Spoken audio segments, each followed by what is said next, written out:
E hoje aqui no estúdio do MP na TV, a presença da doutora Cristiane Riscala, ela que é promotora da Promotoria da Cidadania, Idoso e Pessoa com Deficiência.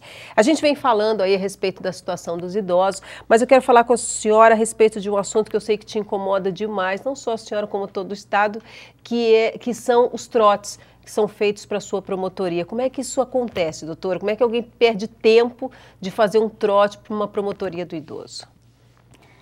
É o mesmo problema que o Corpo de Bombeiros enfrenta, né? Existe aquele que telefona e que inventa uma situação.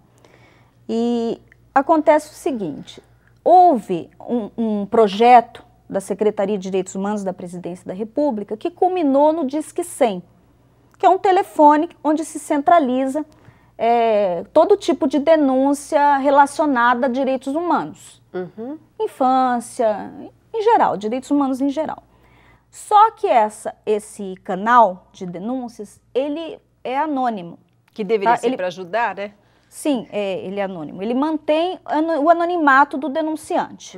E o anonimato, ele é uma faca de dois gumes, porque ao mesmo tempo que ele encoraja a pessoa a denunciar um fato que realmente existe, ele encoraja a pessoa a inventar um fato que não existe. Pessoas de má fé. Que a pessoa está protegida pelo anonimato. E daí gera todo um procedimento, uma equipe toda funcionando a partir daquela denúncia falsa.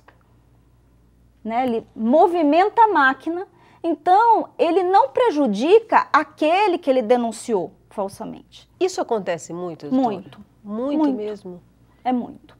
Digamos que das denúncias oriundas do Disque 100, 70%... Que absurdo! 70% são trotes. As que são presenciais, não. Muito mais chance de serem verdadeiras. Doutora, uma outra situação, confusão com a promotoria do idoso. Qual é a função da promotoria do idoso? Essa promotoria da cidadania, do deficiente, qual é a função dela? Bom, com relação ao idoso, a promotoria ela vai fazer a defesa dos interesses tanto no âmbito coletivo, quanto no âmbito individual, como substituta processual daquele idoso, mas em casos de situação de risco. E o que tem acontecido é que as pessoas confundem, achando que a promotoria é um escritório de advocacia que vai defender os idosos em todos os tipos de problema. Então, por exemplo, o idoso tem uma casa, tem um inquilino, a casa está alugada, tem um inquilino que não paga e não desocupa a casa.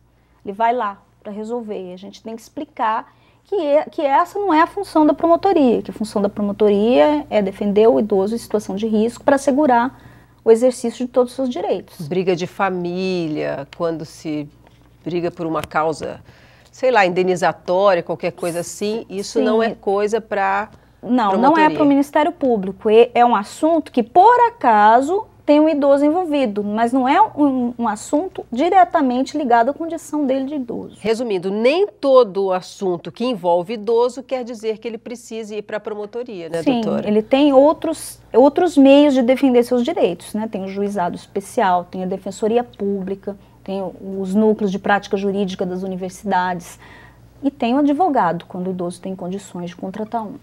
Doutora, a senhora que está na promotoria já tem um bom tempo, já conhece bem aí os idosos, já consegue fazer um mapeamento, na verdade, assim. Como é que anda a saúde do nosso idoso aqui no estado, doutora? Na capital, que é a sua realidade. A saúde do idoso, ela não tem um projeto especial. Está englobada na saúde em geral, né? Não tem um atendimento específico, esse aqui é para o idoso, um local específico para cuidar de idoso. Então, geralmente, os casos que envolvem saúde, eu tenho que pedir através de ofício para a CESAL, para fazer atendimento, porque não tem um segmento especial, né, na saúde. Esse aqui é saúde do idoso, é somente para o idoso. Não, então atende no atendimento normal. Então fica aí uma ideia até para os nossos próximos governantes que virão, né, doutora? Ver se pelo menos eles se atentem, porque a gente vê falar, vamos fazer hospitais para as crianças, e esquecem que os idosos precisam muito, né? Precisam de uma saúde direcionada para ele, né? Exatamente. Quem sabe aí nessas eleições aí, que a gente está brigando, fazendo a nossa campanha aí, a gente consiga. E por falar em eleições, e os idosos brigam aí pelos seus direitos de chegar até as urnas, doutora? Eles têm sido bem atuantes, mas assim, a gente verifica isso mais nos idosos que já são, que já participam de algum programa, como o Centro de Convivência de Idosos, né? Tem um programa no Hospital São Julião também que é muito bonito, é um programa que fala sobre prevenção de doenças, que ensina os idosos a realmente defender seus direitos e esse programa transforma esses idosos em multiplicadores. Eles começam a repassar aquelas informações que são dadas de forma muito didática. Doutora, muito obrigada pelo seu carinho e espero que volte sempre. Está aqui, sempre pronto para receber a senhora, tá bom? Obrigada. Nós ficamos por aqui. Na semana que vem nós voltamos para falar mais a respeito das ações do Ministério Público. Tchau!